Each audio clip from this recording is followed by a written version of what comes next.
Corona کی تیسری لہر روز بروز زور پکڑنے لگی۔ مہلک وبا نے ایک دن میں مزید 114 جانیں لے لیں۔ 5050 نئے کیسز بھی سامنے آ گئے۔ مثبت کیسز کی شرح 10.96% ہو گئی۔ آج رات 12 بجے تک صوبوں کے درمیان پبلک ٹرانسپورٹ بند رہے گی۔ بلوچستان میں 25 اپریل تک ہفتے اور اتوار کو بین الصوبائی پبلک ٹرانسپورٹ پر پابندی لگا دی گئی۔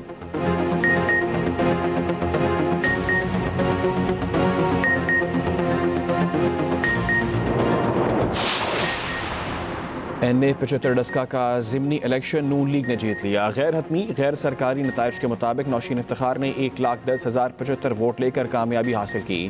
تحریک انصاف کے علی اسد محلی 93,433 ووٹ لے کر دوسرے نمبر پر رہے۔ نون لیگ کے کارکنوں کا جشن، مختلف علاقوں میں بھنگڑے۔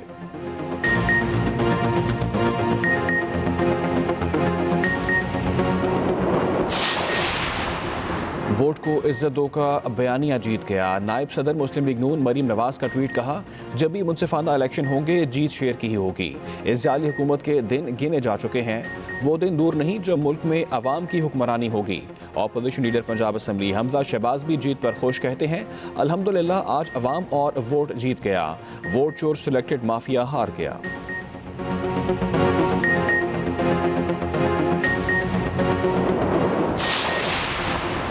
معاون خصوصی فردوس عاشق اعوان کا کہنا ہے کہ انتخابی عمل کے دوران بے ضابطگیاں دیکھی گئیں۔ نون لیگ کا وتیرہ رہا ہے کہ وہ دھاندلی پر یقین رکھتے ہیں۔ صوبائی حکومت نے الیکشن کے لیے آزادانہ ماحول فراہم کیا۔ نون لیگ دھاندلی پر یقین رکھتی ہے، صاف اور شفاف الیکشن انہیں برداشت نہیں۔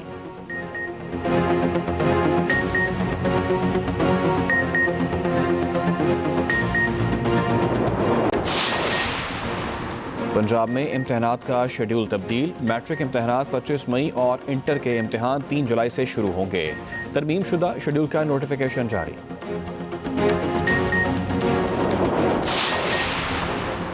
بلوچستان میں 3 مرتبہ منسوخ ہونے والی پولیو مہم کا آج سے آغاز۔ کوئٹہ مہم کے دوران 24 لاکھ بچوں کو پولیو سے بچاؤ کے قطرے پھیلائے جائیں گے۔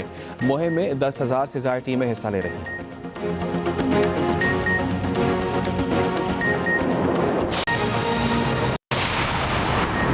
اب جان چکے نیوز اسٹوڈیو سے فی الوقت کے لیے اتنا ہی۔ باخبر رہنے کے لیے آپ دیکھتے رہیے ایکسپریس نیوز۔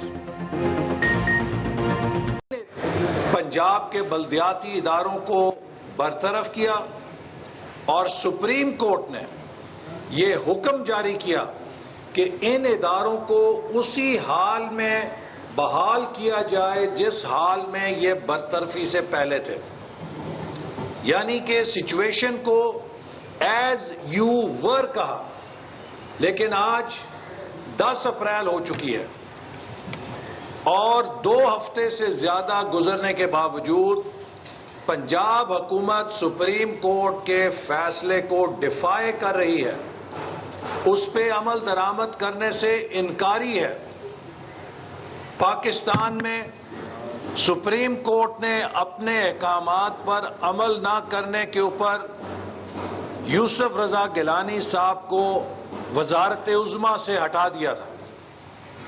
کیا آج عمران نیازی اور عثمان بزدار سپریم کورٹ کے اس فیصلے کی خلاف ورزی کر کے، اس کے عمل درآمد میں رکاوٹیں کھڑی کر کے اسی قسم کی حکم عزولی کے مرتکب نہیں ہو رہے کہ جس نوعیت کی حکم عزولی کے اوپر جناب یوسف رضا گیلانی صاحب کو برطرف کیا گیا تھا؟